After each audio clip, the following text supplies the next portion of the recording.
Well, our very own Cenk Uygur was trending on Twitter today because he apparently triggered the right wing with a simple tweet. Let me read that tweet to you. He says, right wing doesn't love Putin just because he's an authoritarian, tyrannical leader. They love him because he's a white authoritarian leader. Race has become more important than even nationality. They've turned on democracy and now even America in favor of a white warlord. Now that immediately led to all this backlash because let me tell you something, the one thing the right wing doesn't like is you telling them exactly who they are. It happened when I said I was better than the racists that were comparing Leslie Jones to Harambe the gorilla. They didn't like the fact that I called them out on their racism. So every time they want to come at me, they're like, are you better than me? I am better than you. I'm saying it again, go cry about it. But anyway, Cenk, I thought that your tweet was fine. I think that the reason why some people have a knee-jerk reaction to it is because you do have some elements of the Democratic Party weaponizing race to their advantage all the time. But in this case, I think that you actually have a lot of credibility in that argument. And we have receipts to show you. Yeah. So I mainly care about the receipts, but guys, the culture wars are so prevalent now. Trump started it by saying, "Oh, Putin, I like Putin. Putin's a good guy, right?" Yeah. And Trump had a personal financial interest in it, and his sons have said it many times, not related to his presidential campaign. Whether it was related to his administration is a different question, but his son said well before he even ran for president, we get all of our money from Russia. So there's a reason why Trump has a personal affinity for Putin. That was the beginning. But now Tucker Carlson didn't have to do it, and all the other right-wing pundits and media figures didn't have to do it. They're all choosing to celebrate Putin in different ways. And so I was wondering why, what a weird turn. It's Alice in Wonderland. It's upside down world. The right wing used to hate the Soviet Union and the goddamn Ruskies, the Russians were the worst. They're the ones who did the Red Scare. Now all of a sudden they're like, oh, Putin is strong and wonderful and oh, it's just so great, right? You're like, what the world happened?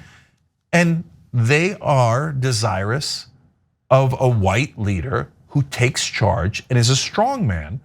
And mainly, you remember the right wing never cared about democracy. And they showed it on January 6th, but they've been showing it our whole history. They were like, oh, democracy and equality for black people? No, we're gonna do slavery, then we're gonna do Jim Crow, and we're gonna make sure that they don't have equality for hundreds of years. Who did that? The right wing did that. They've never cared about democracy. They just wanna be in charge. And when they see Vladimir Putin pushing people around, they're like, there's a good white guy pushing people around, not taking any flack, not doing any of this woke nonsense. Go get him, Putin. That's why, because their identity has become not American, but white. So we have examples for you. So here's a quick mashup of videos featuring prominent right-wingers filleting Vladimir Putin. Let's watch. Putin ain't woke. He is anti-woke. The Russians, people still know which bathroom to use. They know how many genders are there in Russia? 2. Since the day that Donald Trump became president, Democrats in Washington have told you have a patriotic duty to hate Vladimir Putin. It's not a suggestion, it's a mandate. Anything less than hatred for Putin is treason. Many Americans have obeyed this directive. They now dutifully hate Vladimir Putin. Maybe you're one of them. And I said, this is genius. Putin declares a big portion of the Ukraine. Putin declares it as independent. Oh, that's wonderful. Also remember the t-shirts we saw at Trump rallies. I'd rather be Russian than a Democrat. Has Putin ever called me a racist? Has he threatened to get me fired for disagreeing with him? Has he shipped every middle-class job in my town to Russia? Did he manufacture a worldwide pandemic that wrecked my business and kept me indoors for 2 years? Is he teaching my children to embrace racial discrimination? Is he making fentanyl? Is he trying to snuff out Christianity? Does he eat dogs? These are fair questions, and the answer to all of them is no. Vladimir Putin didn't do any of that. So why does permanent Washington hate him so much? They don't have boys swimming in girls' college swim meets. How backward. It's embarrassing. How savage. How medieval. How medieval. This is why this whole thing's a scam. So there you have Erik Prince and Steve Bannon talking about how awesome Putin is because he doesn't believe in treating people who are different than they are, or have different lifestyles, different identities than them as equals. You have Tucker Carlson listing off all the things that he loves about Putin, including the fact that Putin has never accused him of being racist. Yeah. So I want to talk about that, but part of the reason we brought up the tweet is because in so many of the responses from the right wing were, oh yeah, can you show one example? That's outrageous to say conservatives like Putin. Yeah, we can show you examples. We just did it. Yeah. Receipt upon top of receipt on top of receipt. Now I want to break down what Tucker said, because understand this, they do a scripted show. His script is in the teleprompter. He wrote it ahead of time. His producers wrote it and sanctioned it, and so did the executives. Executives look at scripts on cable shows. They did when I was on MSNBC, okay? So everybody's on board. And he bothered to write it down, it wasn't off the cuff. So the first thing is what Anna mentioned. Putin's never called me a racist. Now, why did he write that down? Why did he want to send that message? He's saying, remember, the Democrats are the bad guys because they're not the same race as us. And they call us racist, and it makes us uncomfortable just because we don't want them to be equal to us. On the other hand, Putin has never called us racist, and he doesn't mind us being in charge. He knows how to take charge. And then you go to Steve Bannon and Erik Prince, they're like, Putin knows who to target. He's not gonna let any gay people get away with anything or even allow them to be, and he's gonna regulate on bathrooms. He's not woke. They're cheerleading for him. Why? Because he's kind of a white right-wing hero to them. Look at this shirt that the guys were wearing in that picture. It's not about two randos. They're getting that because right-wing media is giving and feeding him that, and that's why those shirts are made in the first place. It's symbolic. I'd rather be Russian than a Democrat. Why? Because in their minds, Democrats are the others. They're minorities. They're blacks, they're brown, they're Asian. And so I'd rather be Russian than a Democrat because their identity has become super focused on their race. And so that's the oldest right-wing trick in the playbook, right? They've been doing this for hundreds of years. One more. It was super curious that he said, does he eat dogs? Why did he write that? What is that in reference to? Are Democrats trying to get you to eat dogs? That's not a thing that's been in the news at all. No, that's a reference to Asians. So he purposely put an anti-Asian sentiment in there to say, remember guys, Putin is white, Democrats are black and brown, and Asian, we don't like the Asians either. We like strong white warlords. And everybody cheered.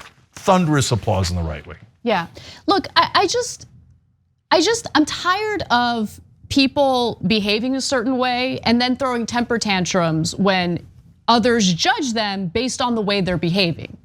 So they proudly spew their hatred, homophobia, xenophobia, racism, whatever it is, day in, day out. They have proudly made that their identity. And then when something pops off and they get called out on it, they just get together and have their simultaneous Twitter meltdown over it. Have a meltdown over it. But whatever you think about Cenk as a person, he was 100% right in that take. I remember when Putin really started getting attention among the right wing in America, and it was around 2012. And I remember it really well because around 2012 was when Putin started implementing all of these anti-LGBT policies in Russia. It was also around the same time he took that insanely goofy photo shoot, shirtless on a horse and all that stuff. And I remember Fox News like salivating over it, like, oh, he's so strong. He's so strong. Now, did they look at those flabby pictures of him on top of a horse and think, wow, he's so strong because of that? No, they thought that because of the fact that he was hateful, openly discriminatory, and didn't care, was unapologetic about it. They loved it. And if you want to deny what this is really about, if you want to deny why the right wing in America is so supportive of Putin, this is why. Look, sorry. Soon they'll get to a point where they'll say, oh, the left is just trying to cancel Putin. Whatever. Their defense is unbelievable. So look, I have half tongue in cheek said pushed hashtag Anna was right on Twitter a lot because she called what Tulsi Gabbard was going to do 3 years before she did it, or in the middle of her doing it. She noticed the things that she was trending towards, and everybody was like, "Oh, it's outrageous. She's such a good progressive." No, Anna was right. Tulsi Gabbard was always actually a right winger, and she was faking it as a progressive. She was right about Glenn Greenwald, Jimmy Dore, Gray Zone. She was right about all of it. So on this one, I don't mind hashtag Cenk was right. I don't mind it. You were right. Okay, and so these guys. One thing else I have to mention. Now back to her being right.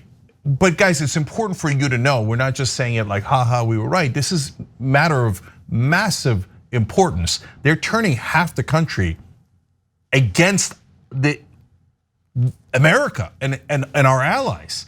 And they're literally supporting our enemy that is attacking our ally. It is unbelievable, right? So it matters who's right and wrong. So that's why I say Anna was right about the LGBT issues. In fact, TYT Investigates tracked Marina Butina, who turned out to be a Russian spy, and many Russian delegations being invited to the National Prayer Breakfast. The National Prayer Breakfast, maddeningly still attended by Democrats. It's insane, but run by right wingers and run right now solely funded by Franklin Graham, who's a very right-wing evangelical leader in America. They kept inviting Russians over when? After Putin started taking the LGBTQ stance against them, right? And our Christian leaders, so-called Christian right-wing leaders here in America were like, oh, finally somebody's looking to crush gay people. We love it. And then the prayer breakfast sent out delegation after delegation to other countries to encourage anti-LGBTQ laws in those countries using American politicians to do that. So they've been working, parts of the right-wing movement in this country have been working with hateful Russian leaders for a long time now. So in a sense, this is the culmination of that, where they get to come out of the closet and say, yes, Putin is our hero. And they're in the middle of doing it right now. Thanks for watching The Young Turks, really appreciate it. Another way to show support is through YouTube memberships. You'll get to interact with us more. There's live chat emojis, badges.